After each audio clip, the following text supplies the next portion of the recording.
For centuries, Western philosophy upheld the life of contemplation, the Vita Contemplativa, as the highest form of human existence.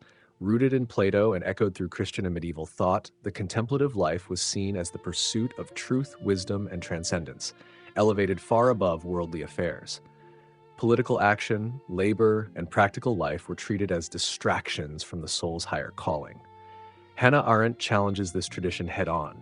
In The Human Condition, she insists that the Vita Activa, the active life, deserves philosophical dignity in its own right. Human life, she argues, is not reducible to contemplation. It unfolds through our activities in the world. And not all activities are the same. Arendt introduces a powerful tripartite distinction: labor, work, and action. Each corresponds to a different facet of the human condition. Labor is tied to our biological needs. It's repetitive, necessary, and transient. Work creates a stable, artificial world, buildings, institutions, tools that outlasts individual lives. And action is the realm of politics, speech, and plurality, where individuals appear before others, disclose who they are, and begin something new. By rethinking the hierarchy between thinking and doing, Arendt reclaims the political and the worldly, not as lower domains to be overcome, but as essential arenas where freedom, identity, and meaning are made real.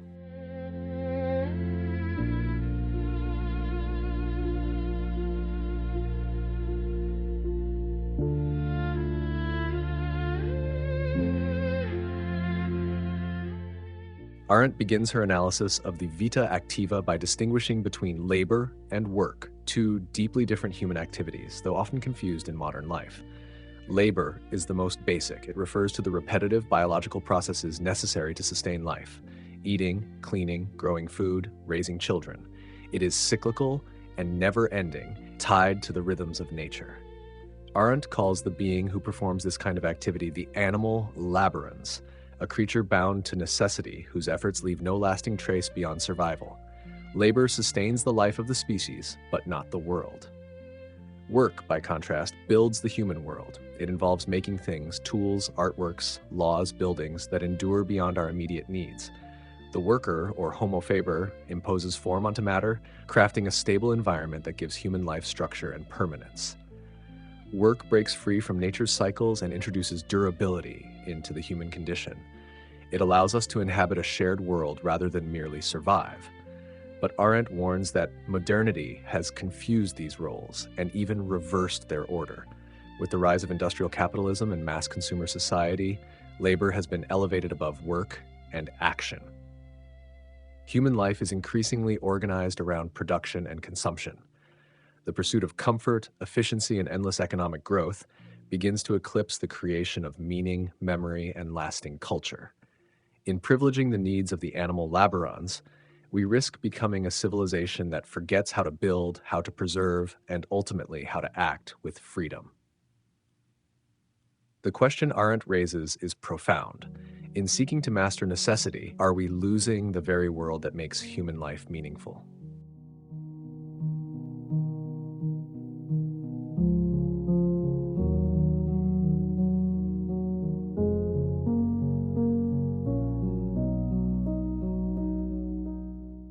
For Arendt, action is the highest and most distinct expression of the Vita Activa.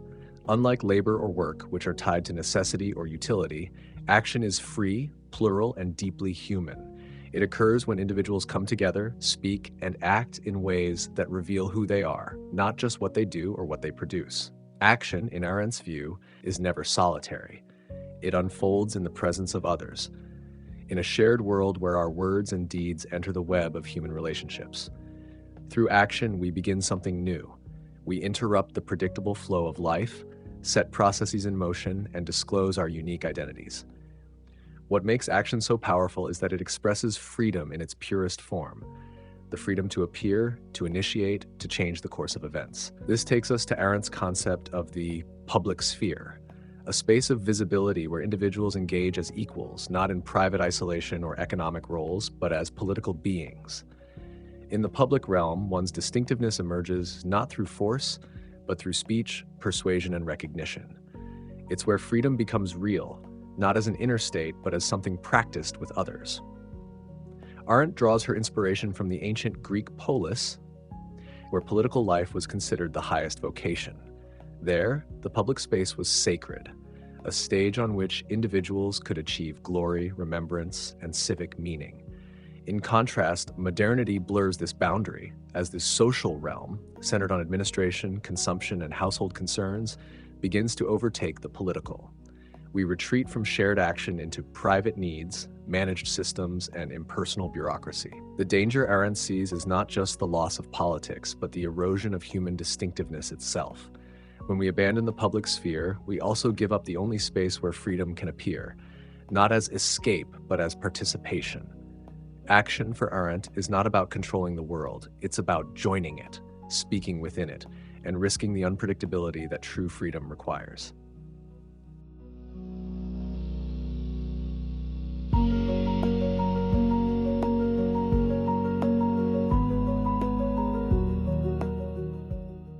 Modernity, Arendt argues, marks a turning point in how we understand human life and freedom. The distinct realms of labor, work, and action, so carefully delineated in ancient thought, begin to collapse into one dominant mode, the social. And at the center of this shift is world alienation, the loss of a shared, stable world where individuals appear, speak, and act politically. In the modern age, the line between private necessity and public freedom becomes blurred. What was once confined to the household, the management of biological life and economic needs, now invades the public realm. As a result, politics is no longer about deliberation, plurality, or collective judgment. Instead, it becomes administration, a space for managing life processes, regulating behavior, and distributing resources through impersonal systems. Arendt calls this the rise of the animal laborans, the human being reduced to sheer laboring existence. In this worldview, we are not citizens who act, but workers and consumers who produce and survive. The result is a world where bureaucracy replaces politics, and where freedom is reduced to efficiency, predictability, and comfort. But for Arendt, this is not progress. It is a profound depoliticization of the human condition. When action disappears, so does the public sphere, and with it, the space for meaningful freedom. We retreat into massified social life, managed by technocratic elites and insulated from true responsibility or initiative. Against this, Arendt warns, the modern erosion of the public political world is not just a theoretical loss, it endangers our capacity to appear, to speak meaningfully, to take risks, and to be remembered. The challenge is not merely to survive, but to reclaim a space where freedom can be practiced, where the plurality of human voices can shape a shared world. Without that, she fears we are left with a society of isolated individuals governed by systems no one controls and few understand.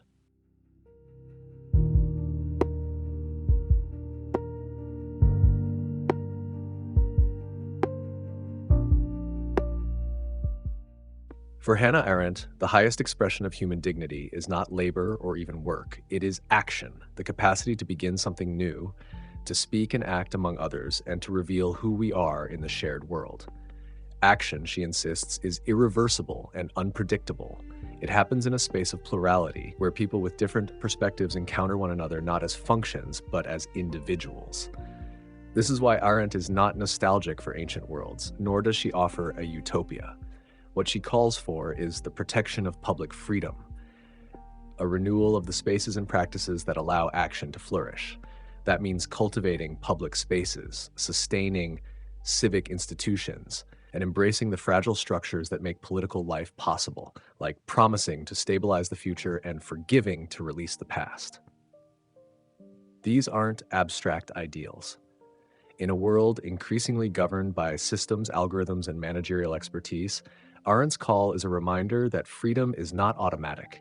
It must be actively maintained. It is not found in privacy or in productivity alone, but in the public encounter between distinct individuals willing to speak, act, and take responsibility. To protect plurality is not just to tolerate difference, but to build a world where difference can appear meaningfully.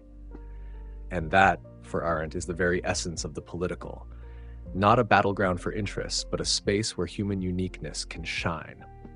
In an age of growing technocracy and social atomization, the human condition remains a radical invitation to resist the reduction of life to function and to reclaim the dignity of action in a truly public world.